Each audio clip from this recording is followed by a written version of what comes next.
SIR car में लगे सभी बीएलओ शिक्षक साथियों को मेरा नमस्कार। साथियों, इस वीडियो के माध्यम से हम जानेंगे कि एसआईआर में हम लोगों द्वारा जो मैपिंग की गई थी, उसमें जो विसंगतियाँ आ रही हैं, उसकी सुनवाई हम कैसे करेंगे। जो नोटिस हमें प्राप्त हुई है, उसमें किस मतदाता के लिए कौन से डॉक्यूमेंट हमें अपलोड करने हैं और उसका सारा प्रोसेस वन बाय वन हम यहाँ पे जानेंगे। तो आइए बढ़ते हैं। इसमें आप जैसा कि स्क्रीन पे देख पा रहे हैं, एसआईआर के टैब पे हमें क्लिक करना है। एसआईआर के टैब पे क्लिक करते ही आप अगली स्क्रीन पर जाएँगे। यहाँ आपको इंग्लिश या हिंदी जो भी आपकी भाषा है उसको सेलेक्ट करते हुए सबमिट पर क्लिक करना है। आपको एसआईआर 2026 प्री-ड्राफ्ट में जो भी ऑप्शंस हैं वो यहाँ पे दिखाई पड़ेंगे, जिसमें आपको दूसरे, चौथे और अंतिम टैब पर क्लिक करके इन सभी नोटिसों की सुनवाई करनी है और उसका निस्तारण करना है। तो इसमें किस टैब में कौन-सा डॉक्यूमेंट अपलोड होगा, ये हम यहाँ पे जानेंगे ताकि हम इसको सही-सही कर पाएँ। तो साथियों, हम यहाँ पर दूसरे टैब पे क्लिक करेंगे। इसमें जब हम क्लिक करते हैं, जिसमें लिखा है delivery of schedule hearing notice, जो नोटिस आपको प्राप्त हुई है, उसे आपको मतदाता को देनी है। इस पे आप क्लिक करेंगे। क्लिक करते ही आपको यहाँ पर मतदाता जिनकी भी नोटिस आई है, उनके नाम प्रदर्शित होंगे। आपको अपलोड रिसिप्ट पे क्लिक करना है। अपलोड रिसिप्ट पे क्लिक करते ही आपके सामने यह स्क्रीन आएगी, जिसमें आपको मतदाता को आपने जो रसीद दी है नोटिस की, वो यहाँ पे अपलोड करनी है। उसे आप गैलरी से भी ले सकते हैं या डायरेक्ट फ़ोटो से भी कर सकते हैं या पीडीएफ बना के भी कर सकते हैं। इसमें सबसे आसान तरीका है दोस्तों कि जो नोटिस आपके पास है, आप उसे फ़िल करें और आप तुरंत ही लाइव फ़ोटो कैप्चर कर लें। इसके पश्चात आपको उस नोटिस को जो भी मतदाता लेने आए हैं या जो भी उनके रिलेटिव लेने आए हैं, उनकी फ़ोटो आपको यहाँ अपलोड क्लिक फ़ोटो पे क्लिक करना है। इसको क्लिक करते ही आपको एक ऐसा फ्रंट कैमरा या बैक कैमरा आ जाएगा। आप बैक कैमरा पे क्लिक करके यदि वो आपके सामने फ़ोटो यहाँ पे क्लिक कर सकते हैं।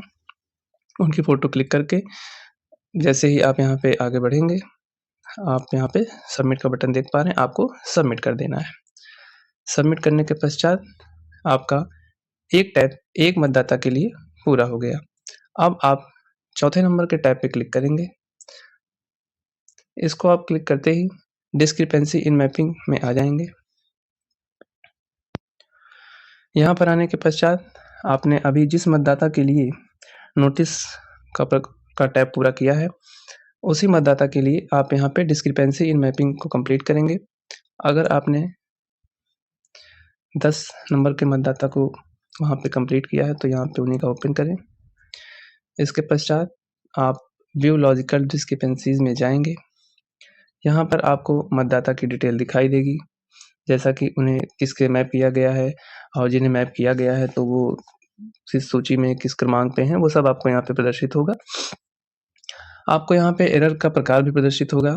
यदि मतदाता के नाम में भिन्नता या उनके पिता के नाम में भिन्नता और उनकी एज जो है उसमें भिन्नता के कारण ये नोटिस आई है, यहाँ आपको ऊपर दिख जाएगा, लिखा रहेगा।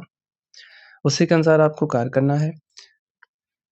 यहाँ पे जहाँ पे मतदाता को जिससे मैप किया गया है, वो आपको दिखेगा और इसमें आपको अपलोड फ्रंट साइड में जो पहला टैब है, आपको मतदाता का जिससे लिंक आपने किया है 2003 की सूची, उसका प्रथम पेज, यदि आपने उनके पिता से उन्हें मैप किया है, तो वो उनके विधानसभा संख्या, उनकी भाग संख्या जिसमें जिस पेज पे लिखा हुआ है 2003 की सूची में, वो पेज यहाँ पे आपको अपलोड करना है। अपलोड बैक साइड में आपको चूँकि यहाँ पे दिख रहा है, इसमें आपको अब मतदाता को आपने जिससे मैप किया है, उनका नाम जिस पेज पर है, उसे यहाँ पे अपलोड करना है। इसके बाद आप नीचे अगर आते हैं, तो इसमें लिखा हुआ है upload proof of relationship parents. अब यहाँ पर आपको मतदाता का आधार कार्ड या जो भी ऐसा डॉक्यूमेंट जिसमें आपने मतदाता को जिससे मैप किया है, उनका रिलेशन शो हो रहा हो, वो यहाँ पे अपलोड करना है। अगर आप आधार अपलोड कर रहे हैं, तो ये ध्यान रखें कि उसका फ्रंट साइड और बैक साइड दोनों ही अपलोड करें। यदि आपने मतदाता को पेरेंट्स से नहीं बल्कि ग्रैंड पेरेंट्स से मैप किया है, तो आपको इस तीसरे विकल्प में जाना होगा, जहाँ पे आपको मतदाता के पिता का आधार, यदि उसमें मतदाता के पिता का नाम है, तो यहाँ पे अपलोड करना है, ताकि वो उनके ग्रैंड पेरेंट है, यह प्रूफ हो सके। इसके पश्चात आप लास्ट में आएँगे, जहाँ पर आपको अपलोड बीएलओ लेटर लिखा हुआ मिलेगा।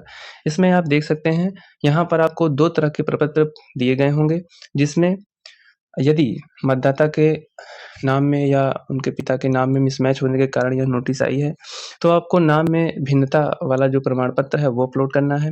यदि इसके अलावा आपको जो दूसरा प्रमाण पत्र दिया गया है, जिसमें यदि मतदाता का लास्ट नेम या मिडिल नेम में अंतर होने के कारण यह नोटिस आई है, तो वो प्रमाण पत्र आपको यहाँ अपलोड करना है। यदि ये दोनों ही एरर हैं, तो आपको दोनों प्रमाण पत्र एक कागज पर रख के उसकी फ़ोटो यहाँ पर अपलोड करनी है।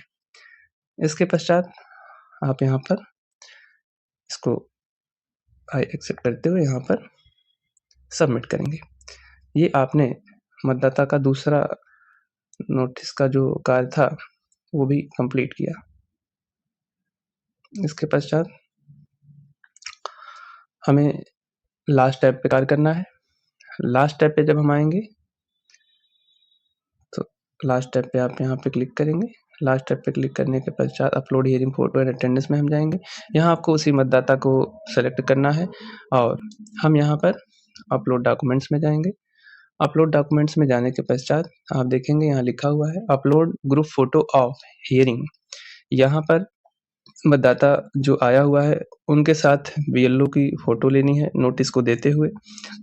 उस फ़ोटो को आप चूज़ फ़ाइल करते हुए यहाँ पर अपलोड करेंगे। चूज़ फ़ाइल आप जैसे ही करेंगे, कैप्चर फ़ोटो आपके सामने आएगा।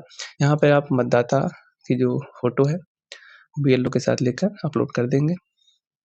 उसके पश्चात जो भी मतदाता आए हुए हैं, उनके हस्ताक्षर भी कराने हैं। इसके लिए आपको एक अटेंडेंस रजिस्टर बना लेना है, जो रजिस्टर इस प्रकार का होगा, जिसमें ये कॉलम आपको रखने हैं: क्रम संख्या, मतदाता सूची में क्रमांक, नाम, एपिक नंबर, हस्ताक्षर मतदाता। इस तरह की आपको सूची बना लेनी है। सभी मतदाताओं के इसमें हस्ताक्षर करा लेने हैं। जो भी मतदाता आया है, वहाँ से आप उसकी फ़ोटो ले सकते हैं। फ़ोटो लेने के पश्चात यहाँ पर आपको सबमिट बटन दबा देना है। इस तरह एक मतदाता के लिए मैपिंग डिस्क्रिपेंसी में जो भी कार्य है वो संपादित हो जाएगा और आपकी एक नोटिस का निस्तारण हो जाएगा। साथियों, यदि आपको इस वीडियो के माध्यम से जानकारी जो दी गई है वो अच्छी लगी, तो चैनल को लाइक और शेयर सब्सक्राइब करें। आगे ऐसे ही वीडियोज़ के लिए आप मेरा सहयोग करते रहें। यदि आपके और कोई प्रश्न हैं तो आप मुझे कमेंट कर सकते हैं। धन्यवाद।